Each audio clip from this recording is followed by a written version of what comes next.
నీ ఖాతాలో పుణ్యం పడిపోయింది. అది బాగా గుర్తుపెట్టుకొని దయచేసి. పలకరించలేదా, ఇద్దరి ఖాతాలో పాపం వేస్తాడు. బాగా గుర్తుపెట్టుకోండి. ఊరికైతే వంపడు. బాగా పట్టుకోండి.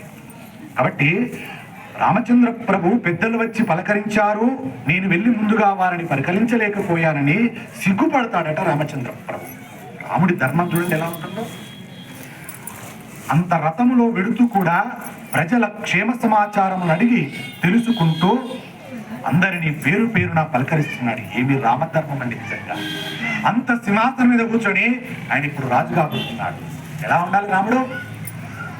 చూడకుండా వెళ్ళిపోవాలి. ఎవరైనా రామచంద్ర ప్రభు నమస్కారం అన్నాడు రాముడు. వాళ్ళు అనకముందే శుభం శుభం శుభం శుభం, కుశలమా కుశలమా కుశలమా. గొప్ప రామచంద్ర ప్రభు నిజంగా. అలాంటి రామచంద్రమూర్తి నడయాడిన ఈ నేల మీద మనము పుట్టడం మన జన్మ జన్మ జన్మల సుకృత బలంగా భావించుకోవాలి. లేదంటే ఏ పాశ్చాత్య దేశాలలో పుట్టుంటే ఈ ఘనత ఈ పుణ్యం మనకు లభించేదా? మిగతా దేశాలలో లేదు. కేవలం మన భారత భూమికి మాత్రమే ఉంది, మన భారత ఖండానికి మాత్రం ఉంది. అందుకే మన భారత ఖండాన్ని ఏమన్నారు? ధర్మభూమి, భేదభూమి, ఋషిభూమి, పుణ్యభూమి, కర్మభూమి, నా భారత భూమి. అందులో పుట్టాను, అదృష్టవంతుడు. వెలుగెత్తి చెప్పుకోవచ్చండి. ఏ దేశంలో పుట్టినవాడు ఇంత సగర్వంగా చెప్పుకోడండి. అంత గొప్పది మన దేశం, మన గడ్డ, భారత గడ్డ. కాబట్టి అందరూ సంతోషపడుతుండగా రామచంద్రమూర్తి పట్టాభిషేకం ఉన్నటువంటి గొప్పతనం ఏమిటో తెలుసా అండి? వానరులు వచ్చి 4 సముద్ర జలాలను తీసుకువచ్చారు. ఇప్పుడు అందరూ కూడా సింహాసనం మీదకి తీసుకెళ్తున్నారు రామచంద్రమూర్తిని.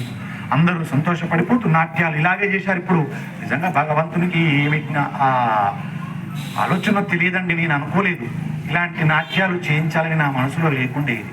కానీ రామచంద్రమూర్తికి అక్కడ ఎలా జరిగిందో ఇక్కడ అలా జరగాలనుకున్నాడు రామచంద్రమూర్తి. అనుకున్నాడు కాబట్టి పట్టాభిషేకము రాకముందే రామచంద్రమూర్తి అక్కడ ఎలా తీసుకెళ్తున్నారో చూడండి.